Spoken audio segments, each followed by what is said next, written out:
Hi everyone, Helen Blunden here at Activate Learn on Twitter. As you can see, little Pud is asleep, snoring beside me. It's time for another book review, and this time round it is a very different book to what I usually read.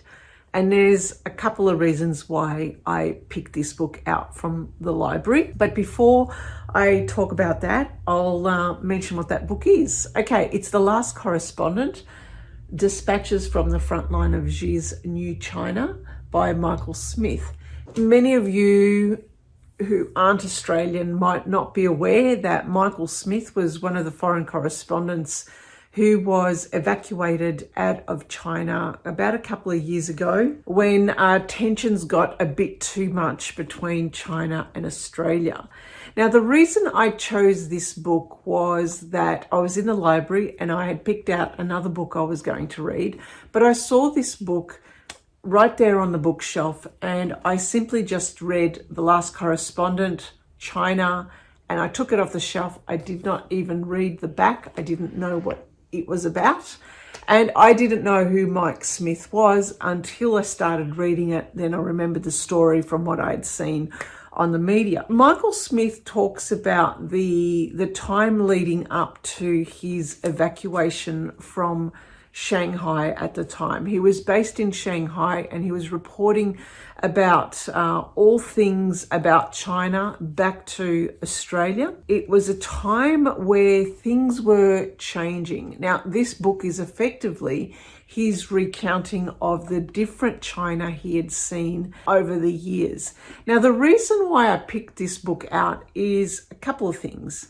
The first thing, some time ago, I watched this interview and a presentation by an ex-Prime Minister called Paul Keating at the National Press Club, where he gave a very alternative view about China, and one that really piqued my curiosity because I hadn't heard about that perspective before. But then at the same time, it's at odds with what is happening currently on the news and in social media with regards to Australia and the Chinese relationship.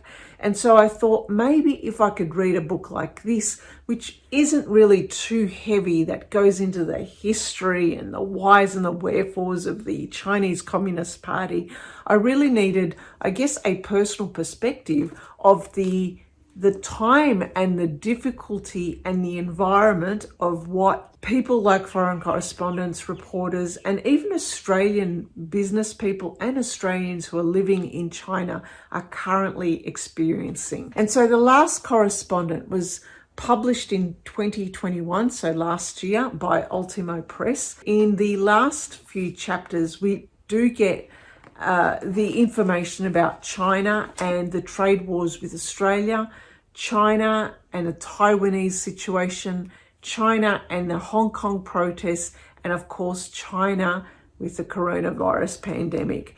The book itself, it's split up into 5 parts, and he really just covers, I guess, from 1993 onwards. The first part is all about setting the scene, about the evacuation, getting that knock on the door at the middle of the night, opening it up to be faced by Chinese police who then interview him for hours on end, trying to find out who he's been talking to, what does he know, also kind of putting the pressure on him, the psychological pressure of the fact that something's not quite right.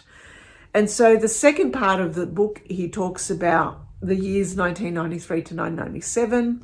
He talks about how even back then it was changing. It was changing, especially how the Communist Party was getting more and more into power and Xi becoming the president for life. I mean, alarm bells. Part 3, he talks about the rise of China, where he also talks about the Chinese business people and how over time, if anyone, especially business people, were seen as presenting information against the Communist Party, that they were somehow then, they disappeared. And so we're getting a lot of this information, even now on news, as you know, sports stars or other people seem to have disappeared for a while and people don't know where they are.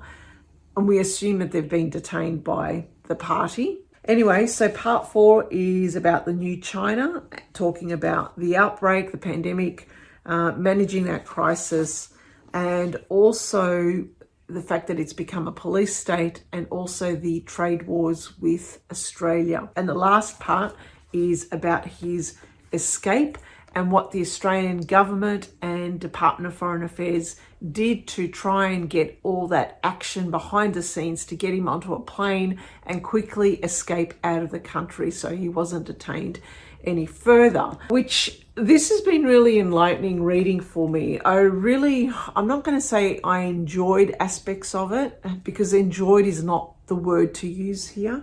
It opened my eyes about, I guess, the difference of the China that we knew in the past. This is after Mao, and also the beautiful history of China as well, and how different it is now under the communist regime.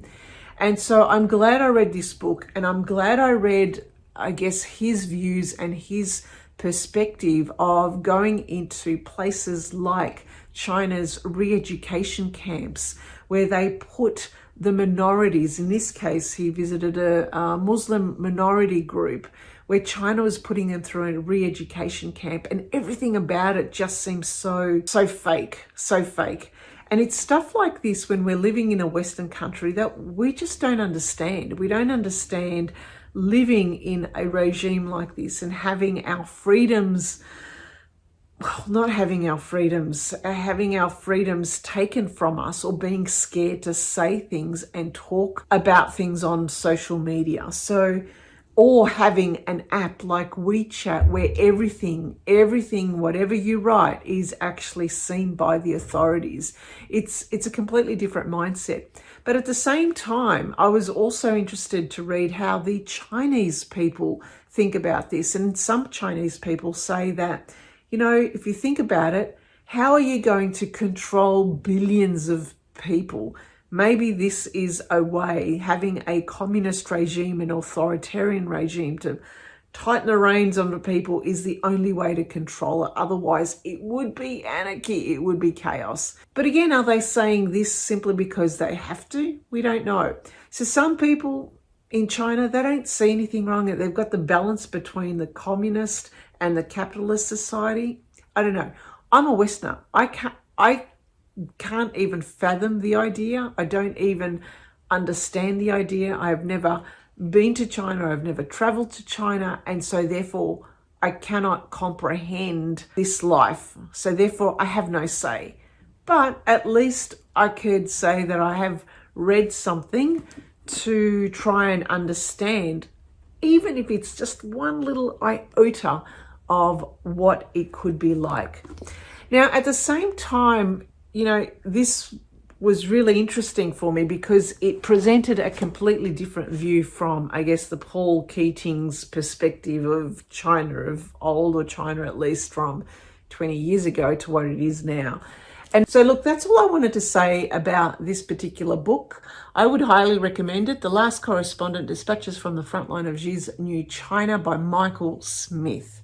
So let me know what you think if you've read this book. I earmarked this. Now, what did I earmark it for? There must have been something. Right, okay. It says here, Xi has very effectively shut down the dissident community and secret society. The model of the national security authorities is to take proactive action to arrest all the people they perceive as a threat. It doesn't matter if you've done anything or not. If you've perceived as someone with the potential to organize a rebellion, they will get you beforehand. Right, so that is it. Thank you for listening and thank you for watching. Bye for now.